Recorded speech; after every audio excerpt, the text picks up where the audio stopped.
before. Degree holidays ആണോ?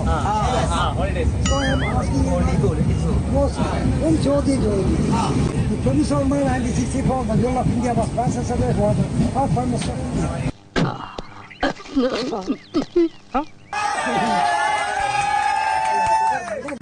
എനിക്കൊരു പാട്ട് പാടി തരാന്ന് പറഞ്ഞു.